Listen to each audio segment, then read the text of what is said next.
Saudara-saudari yang dikasihi Tuhan, salam jumpa lagi dalam Inspirasi Rohani edisi hari ini, Senin 28 Februari 2022, Pekan Biasa ke-8. Marilah berdoa. Dalam nama Bapa dan Putra dan Roh Kudus. Amin. Saudara-saudari yang dikasihi Tuhan, inspirasi rohani hari ini diambil dari Injil Markus bab 10 ayat 17 sampai dengan 27. Pada suatu hari Yesus berangkat meneruskan perjalanannya. Maka datanglah seorang berlari-lari mendapatkan dia, dan sambil berlutut di hadapannya ia bertanya, "Guru yang baik, apa yang harus kuperbuat untuk memperoleh hidup yang kekal?" Yesus berkata kepadanya, "Mengapa kau katakan aku baik? Tak seorang pun yang baik selain Allah. Engkau tentu mengetahui segala perintah Allah. Jangan membunuh, jangan berzina, jangan mencuri, jangan mengucapkan saksi dusta, dan jangan mengurangi hak orang. Hormatilah ayahmu dan ibumu." Kata orang itu kepada Yesus, "Guru, semuanya itu telah kuturuti sejak masa mudaku." Tetapi Yesus memandang dia dan menaruh kasih kepadanya, lalu berkata kepadanya, "Hanya satu lagi kekuranganmu. Pergilah, juallah apa yang kau miliki, dan berikanlah itu kepada orang-orang miskin. Maka engkau akan memperoleh harta di surga.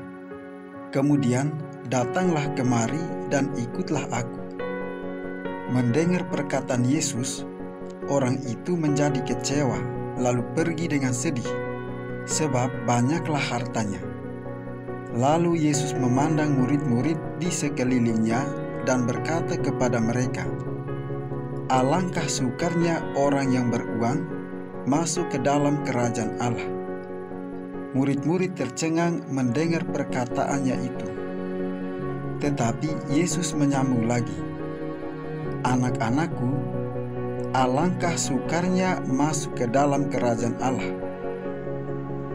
Lebih mudah seekor unta melewati lubang jarum daripada seorang kaya masuk ke dalam kerajaan Allah."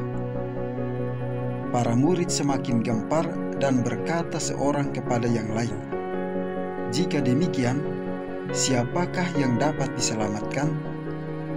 Yesus memandang mereka dan berkata, "Bagi manusia hal itu tidak mungkin, tetapi bukan demikian bagi Allah.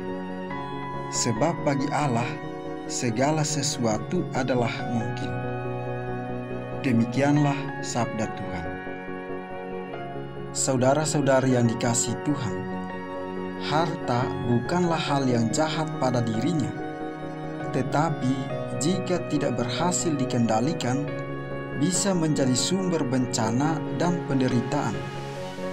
Orang kaya yang diceritakan dalam Injil hari ini sesungguhnya adalah orang kaya yang baik, karena melaksanakan hukum Yahudi dengan taat.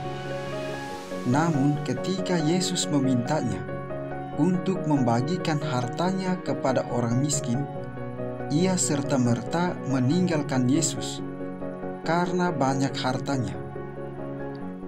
Hati orang kaya itu baik, tetapi hartanya yang banyak mengeruhkan hatinya, dan kekeruhan hati ini membuatnya memilih harta dan berpisah dengan Yesus.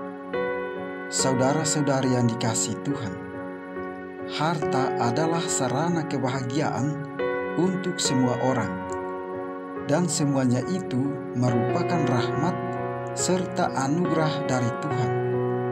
Seharusnya semakin seseorang memiliki banyak harta, semakin bebaslah ia melakukan kebaikan, mendekatkan diri kepada Allah, dan menolong orang-orang yang membutuhkan.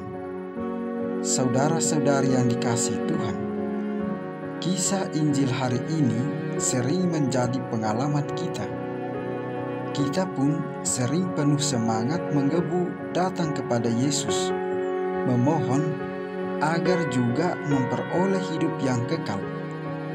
Kita merasa bahwa kita telah dengan sempurna mengikuti perintah dan hukum Tuhan dalam hidup kita. Tidak ada lagi yang kurang.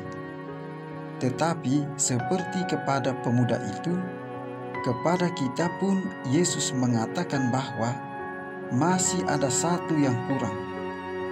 Kita terkadang masih melekat pada berbagai bentuk harta kekayaan yang ada dalam diri kita, seperti kesenangan yang tidak teratur, hobi dan keinginan-keinginan yang sering begitu sulit kita tinggalkan atau kita lepaskan, dan menjadi kurang peduli serta tidak peka terhadap sesama di sekitar kita.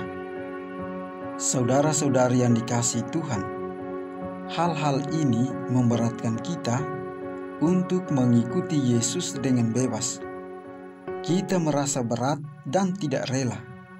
Karena itu, memperoleh hidup yang kekal menjadi sulit kita capai. Terkadang berat, tetapi itulah permintaan Yesus sendiri. Saudara-saudari yang dikasihi Tuhan, indikasi seorang murid Tuhan yang sejati, selain mengikutinya tanpa syarat, juga berani untuk melepaskan segalanya tanpa syarat, hidup dalam semangat berbagi dengan sesama.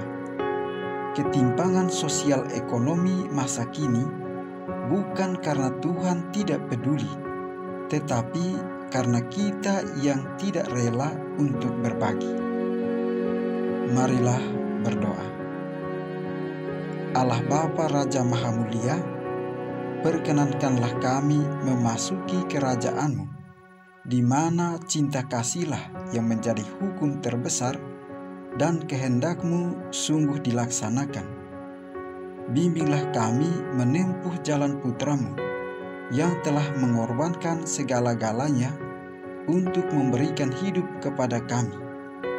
Sebab Dialah Tuhan dan pengantara kami yang hidup dan berkuasa dalam persatuan dengan Roh Kudus, Allah kini dan sepanjang segala masa. Amin.